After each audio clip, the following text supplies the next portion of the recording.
Fala pessoal, e aí, tudo bem com vocês? Estamos aqui para mais um vídeo no canal. E no vídeo de hoje eu vou te ensinar a como realizar um raio-x de coluna lombar da forma correta. Mas calma, antes de começarmos o vídeo, eu gostaria de pedir para vocês já deixarem um like. E se vocês são novos no canal, já se inscreve e ativa todas as notificações para não perderem o vídeo. E claro, ficar por dentro de todo o conteúdo que aqui é postado, toda terça e toda quinta às 7 horas da noite.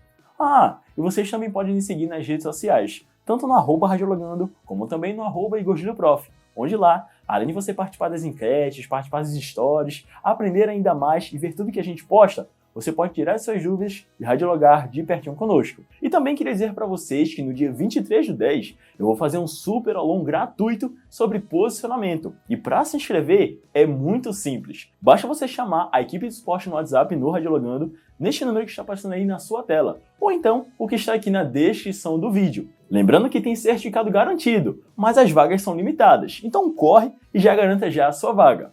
Bom, recado dado, sem mais delongas, vamos para o vídeo?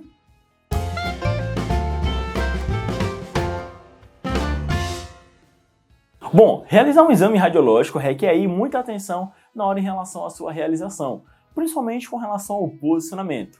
O fato é que muitas vezes a gente acaba se confundindo ou se complicando como realizar determinados exames.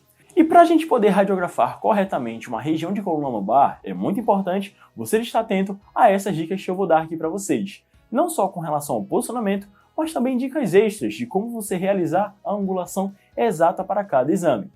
Basicamente, o raio-x de coluna lombar ele é feito em duas incidências, o AP e o perfil.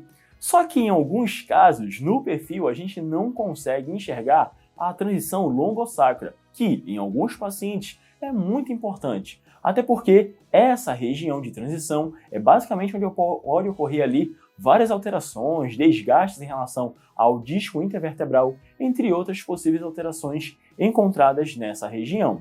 E muitas vezes a gente precisa realizar uma incidência complementar, que é exatamente a incidência aí para avaliar especificamente essa transição de L5 e S1. Na literatura a gente consegue também encontrar esse tipo de exame conhecido aí como spot film, que é nada mais nada menos que uma incidência localizada dessa região. E a gente não precisa utilizar um chassi grande, um 18/24 já é mais que o suficiente.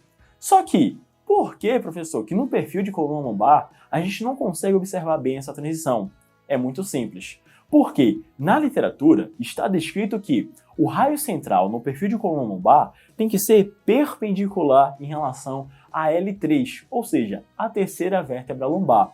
E em alguns pacientes, principalmente do sexo feminino, a região da crista ilíaca basicamente pode sobrepor-se em relação a essa estrutura. E como é que a gente pode realizar aí essa incidência sem precisar aí cortar essa estrutura ou até mesmo em alguns casos necessariamente ter que fazer uma repetição, um complemento ali eu poderia dizer.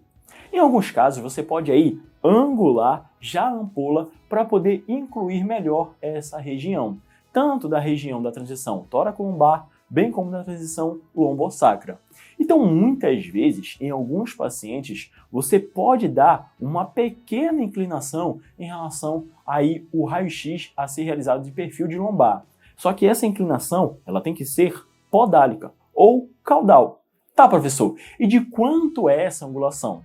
Ora, essa angulação ela pode variar muito, desde a 10, 15, 20, 25 graus podálicos. Isso vai variar muito de acordo com o paciente.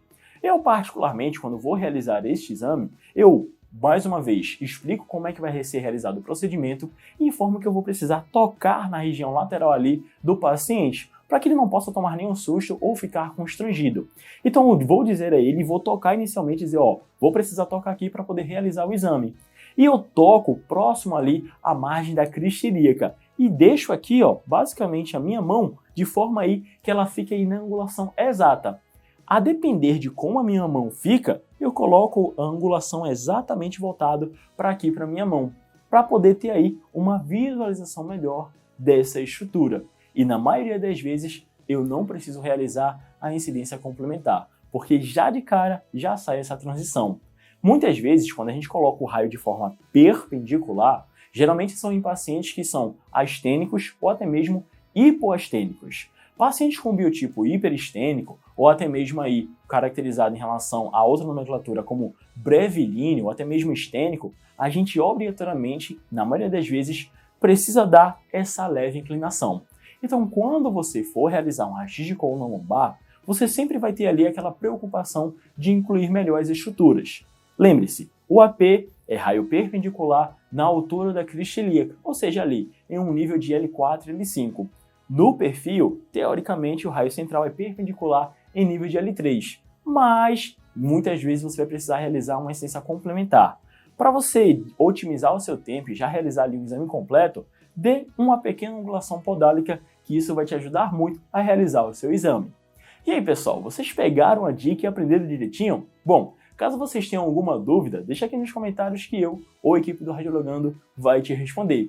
E me conta aqui também se por muitas vezes você precisou realizar esse complemento aí de L5-S1. Bom, eu espero que vocês tenham gostado do vídeo. Qualquer dúvida é só deixar aqui nos comentários. Eu vou ficando por aqui e até a próxima. Valeu!